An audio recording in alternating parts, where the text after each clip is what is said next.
Hi, this is Joseph Gabaldon, and today I'm gonna make a review slash comparison, pros cons type of thing between the DigiTech Trio, the Beatbuddy, and the Beatbuddy Mini. The reason for this comparison is that I like playing loopers and I like playing devices that allow me to jam other than YouTube. And I was looking for something that would bring more interaction. Because let's face it, many of the tracks that you can find on YouTube for jamming purposes are fantastic, over the top, really well recorded. But what you get is what you get. You have no interaction. You cannot really structure anything. Everything is just set. Not that there's anything wrong with that, but if you want to go a little further, then you may want to buy one of these devices. So, like I said before, I'm going to structure this as a pros versus cons type situation. And so hopefully by the end of this video, you will see which one of these three pedals fits you best, if any. So let's start. I'm going to begin with the Trio, DigiTech Trio. So the concept for this one is very simple. It's a really easy to use pedal. It's very user friendly. And what you do is you connect your guitar to the pedal, and then you play a bunch of chords with a rhythm. The pedal will read your rhythm, the BPMs you're playing to, and it will also read your chords. It will identify which ones you're playing and when, and will take all this information and make a rhythm section that plays to this particular thing you played. So if you played C major 7 and then D flat minor, then that's what the bass is going to be playing and emphasizing, and the drums are going to play a beat to your beat, if that makes sense. I think I made it way too long. It just plays what you play. So the concept is great, and when I first saw it, I got really excited. I thought, wow, man, this is just, it was about time. So let's begin with the pros. Obviously the concept is a big pro. I've never seen anything like that. I don't think I'm going to in a little while, so it's thumbs up for the guys of DigiTech. That was a fantastic idea. Pros is really easy to use. You'll be jamming in 30 seconds from the very minute you buy it. It's got a bunch of genres. It's got like 8, I think, something like that. Yeah, about 8 genres. This is the actual pedal. I don't know if it's showing. I'll try to post a picture or a link. And it's got 3 sections, meaning that you can record a verse, a chorus, and maybe an intro or a bridge, which is great. You can switch between them, I believe, with an extra external pedal. And like I said before, it's really easy to use. It's got a feature that I wanted to mention because I thought it was genius as well, which is that it's got 2 outputs, right? You usually find this, you find a mono and a stereo, but in this particular pedal, it works a little different. If you go with the mono, you're gonna get your guitar, the drums, and the bass coming through the same signal. If you use the stereo, meaning if you plug 2, you're gonna get one of them only with the drums and bass, and the other one only with your guitar, which is great, because then you can plug your guitar into your favorite amp, have your signal fairly unaltered, and get your tone plus bass plus a drum set. So I thought that was another big thumbs up. It's got a USB connection type as well. So this a big plus there, and the price tag is very reasonable. It's $150, which I thought, it's just great. Now let's get to the cons. Let's see if I'm missing one. You have an independent volume for the bass and for the drums. I don't know if you can see the picture, but you get bass and drum. So you can even mix it up a little bit the way you prefer, which I also like. Like so far, I thought it was just great. So I bought it, I took it home, and here are the things that I didn't quite engage with so much. The first one is it's fairly repetitive. I felt like it didn't matter what I played. The rhythms it played were almost the same. I mean, there's little variations, and you can change the genre, but for some reason, after you play for a few minutes or for a couple of days, you feel like it's always the same song. That I didn't like, because that's exactly what I was trying to get away from. Repetitiveness and something that gives you always the same feel. Another thing that I did not like was that it's not very consistent, meaning that if you play a rhythm and a chord sequence, right, and hit the button, the switch, and it reads it, it interprets it, and it will play something to it. Okay, so far so good. If you do the same thing again, like 2 seconds after you did it, you erase the previous one, you do it again, it will do something different. It will be good, it will work, but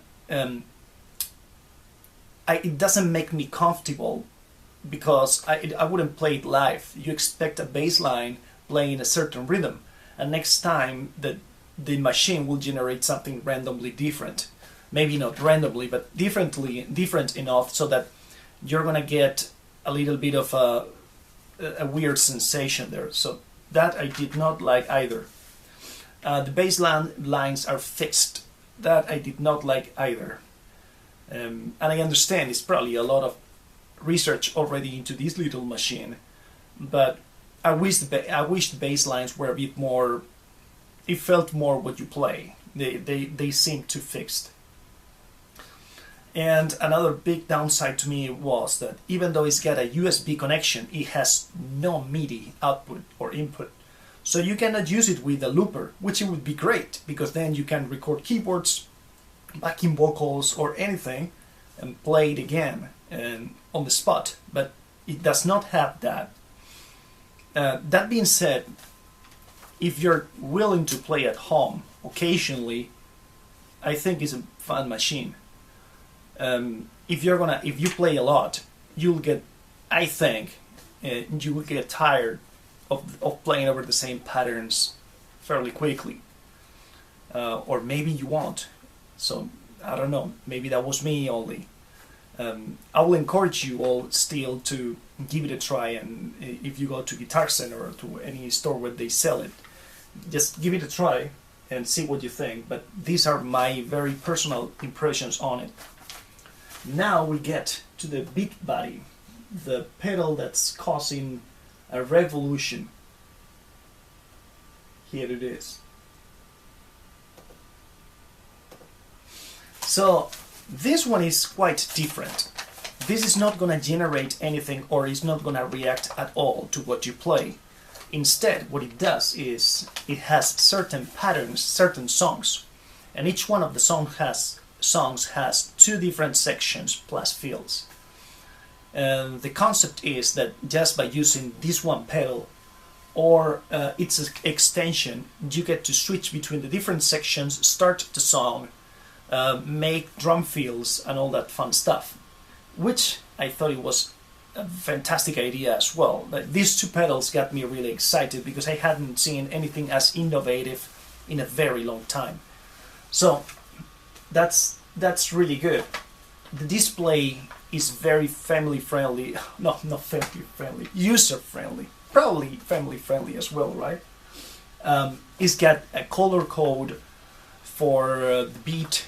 You can play different time signatures. Like, you can do a lot of things, and it's really easy to use. So let me keep going. I'm giving you already the pros.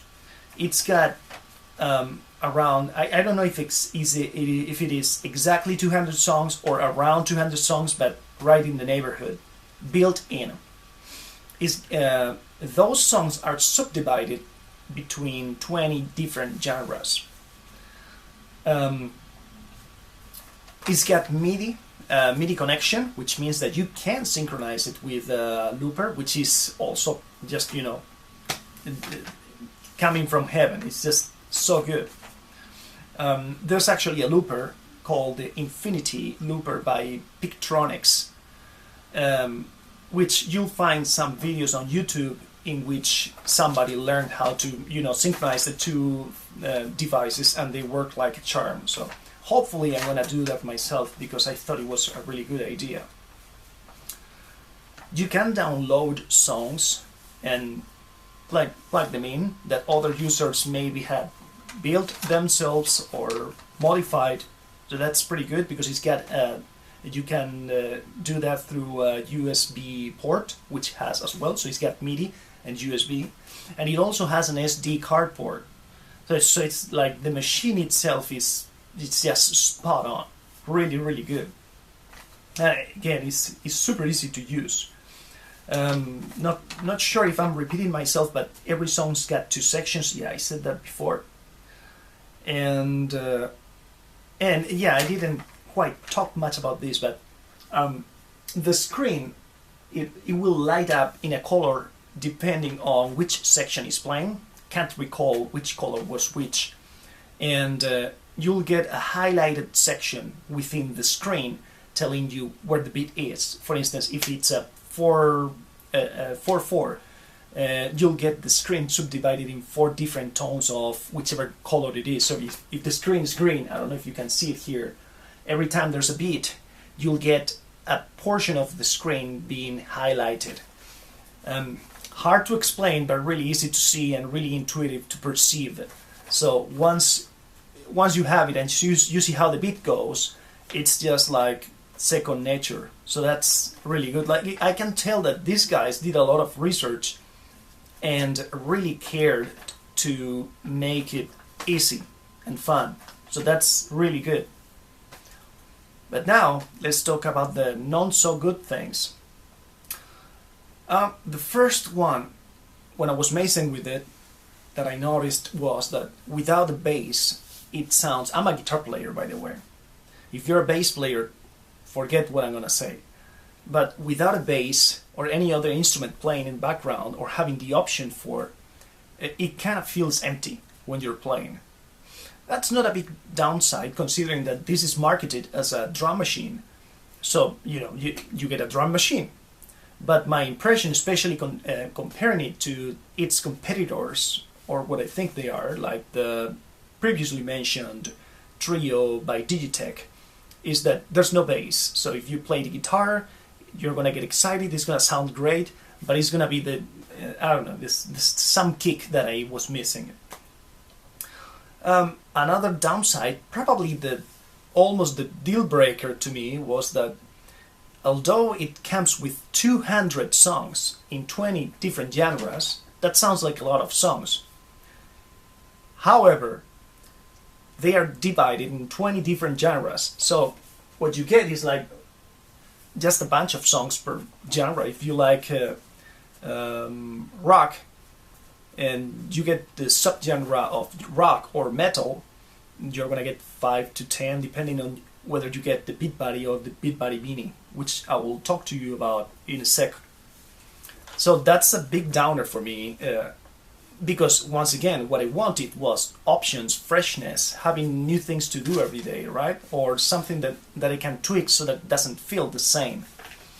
And there's ways to get around this, like you can change the speed of the song, but at the end you're playing to the same beat. So that I did not really care much for. Another thing that is that some of the genres that you're gonna find, I have no idea what they put them in there. For instance, if I recall, there's this jazz. I don't think there's don't take my word for it, but I don't think any jazz players will ever play to the Beatbuddy in the jazz genre, and here's why. If you play jazz, you're probably familiar. If you played professionally or in college, or you have, you're in the circle, you probably know about the program Band in a Box. That's an old program. And a newer one, and even cheaper, actually very cheap, $10. It's iReal, which is for I believe it's for PC, Mac. You can use it in Android as well for cell phones. It's like $10 or $7, something ridiculously cheap. That creates accompaniments for any song that you can possibly think of, and it sounds all right. It's not the best sounding quality in the world, but it's good enough for practicing, having a good time, and playing over jazz standards. I studied myself jazz, bachelor's degree and master's degree, and everybody was using something like this. This program got especially prominent during the last years of my study.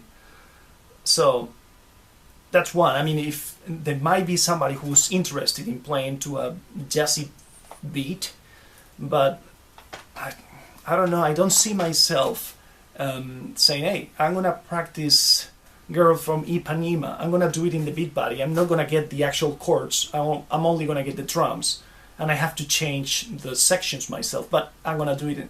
It's just, I don't think it would happen. Still good to have, but I could have used a few more rock songs or metal songs, I think. And the last downer for the Beatbuddy is that the price, it's $300. $300, and you get the Beatbuddy only, meaning that you don't get the extra extension pedal, which is another $50, and without which you cannot hit the crash. It's got a bunch of cool features there that, in my humble opinion, almost necessary to enjoy the pedal. So that makes it $350 plus tax plus shipping, unless you buy it locally, which is roughly, maybe not $400, but really close. Come on guys, this is a drum machine. $400 a drum machine. What is this, the 80s? So that's the big downer. But that being said, I have to say that it's a fairly new unit. You will find nothing like it. So that, I guess, that kind of justifies them pumping up the price a little bit. And the downer of the songs you can still download. So that's not bad. But I wish it came with a few more. It's just, it's a pain to have to search forums and try to listen to it. It's just, I don't feel like investing so much time. I might do it, but I'll rather not. And now let's compare this guy, the Beatbuddy, with the Beatbuddy Mini. I guess what happened, at some point they realized that the price was kind of high for the average musician. You know, $400 is what you can pay for a guitar, right? Paying that much for a pedal that you're likely to use at home, mainly. Maybe not, but I think most of us do. It's kind of pricey. So their solution for that was to bring up a second version of it, which is called the Beatbuddy Mini, with some stripped down features of the original and a lower price tag. So now the lower price tag comes from $300 of the original one to $100. Now you're talking. That sounds pretty good to me. That seems very reasonable. I can pay for it. I won't get depressed or really hesitant paying $100 for a pedal that does, you know, so many things and brings so much joy. Still, you have to buy the extension pedal, which is going to be another $50. So that's $150 plus tax plus shipping. Hopefully you buy locally and you get a little bit of a better price. But I will say, if you want to enjoy the pedal in its full extent, you're going to spend a bit less than $200 for the Mini. $400 roughly for the real thing. And now let's see what they give you for the Mini. The original one is stereo. The Mini is mono. Okay, I can live with that. The original one is 24-bit. The Mini is 16. I'm not sure about that. We're talking about a MIDI machine. If on top of being MIDI you start decreasing the quality of the audio, I don't know. The original one comes with 200 songs. The mini comes with 100. Still split in 20 genres, so 5 rock songs. The original one holds up to, I'm reading from their own video, so they did the research for me, holds up to 3.2 million songs. That's the original one. You can create your own songs, download them from their library, and share your own beats. That's with the Beatbuddy, the 300 version. With the mini, forget about it. There's none of that. No additional content. Meaning that you cannot upload, download, modify anything. What you get is what you get. You get 5 songs on your favorite genre, and that's it. That's $200. So, not so cheap anymore. Create gig lists with the original, not with the Beatbuddy. Use any drum set in any song. Oh yeah, I forgot to mention that. Which is a good point for the Beatbuddy though. Even though you've got different genres, you also have different drum kits which you can combine. For instance, you can use a Latin percussion kit in a rock song or vice versa, or in a jazz song, something like that, which I think is cool. I don't know how much I'm going to use it, but still I might find a kit that I fall in love with. I'm very particular about that. I've been producing for a long time and I really care for the kits. So that I like a lot about the Beatbuddy, the original. With the mini, you cannot do it. Every song has got a fixed drum set, and that's all that it is. The original has MIDI sync. The mini does not. Forget about loopers. Custom settings for the original, not for the mini. So basically what you get with the mini is just a few songs to play with, and that's it. Which does not sound even at the same quality as the original. Good, bad, you know, if I were to buy the mini, I would not buy the pedal, the extension pedal. I would just use it, you know, casually, very casually, I guess, because it's just not very many songs. But still, I think it's still a good idea, good concept, good technology, a really good display. It's just that they are almost there. But that's what it is so far. So this is my review / comparison / pros cons of these 3 pedals. I hope that helped you a little bit when it comes to making your own choice. And again, all this is very subjective. So if you disagree with some of my comments, or you think that even though I see some of this content, some of these features as negative, you perceive them as positive, well, that's pretty cool. I will encourage you to leave a comment so that others can see what I see as negative as positive through your own eyes and experience. So don't be shy. I'm always welcome all comments. Just try to keep it healthy and nice. And I'll see you guys in the next video. Thanks for watching.